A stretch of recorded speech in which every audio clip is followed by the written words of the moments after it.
My key person is on General Haig. His real name is Douglas Haig. He was born June 1861 and died in January 29, 1928.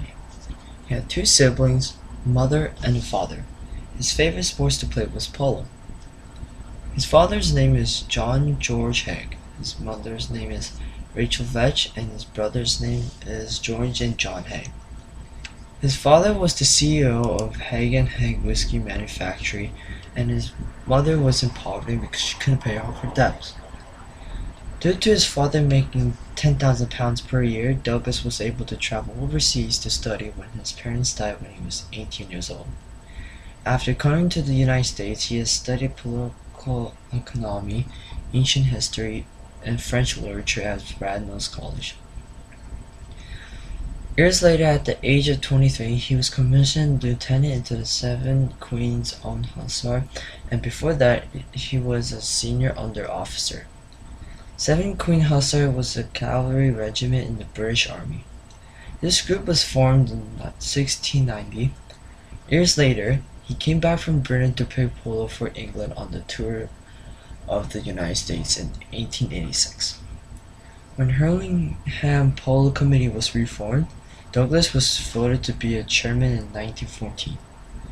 In 1922, he gave up his position to travel to India for services where he was appointed a regiment adjutant. Due to his handy skills of paperwork, he impressed his superiors, then he was appointed captain. Later in the future, being a junior officer, he was appointed general for World War I. Now I'm going to talk about the wars he's been.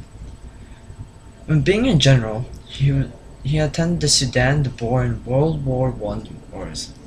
All the wars are fascinating, but I'm here to talk about World War I. He played a major role in World War I because the French was attacked and almost defeated, and they asked the British for backup. Haig came up with a brilliant plan that was dumbfounded from others. His plan was to pull some German soldiers towards them. People found this not an intelligent plan because he lost 400,000 men during that process, but he was able to get 10 miles of their land back.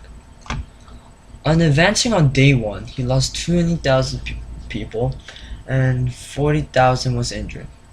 That is why people found his plan stupid and should have followed to the old plans by their old leaders.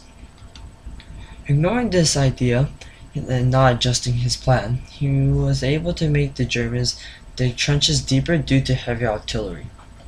The plan was extremely brilliant because, like I said, it made the Germans dig trenches deeper, and when they did that, it did not have a good advantage. The reasons were that it made them hard to aim since the trenches were no longer human height and you have to lie down slanted to shoot.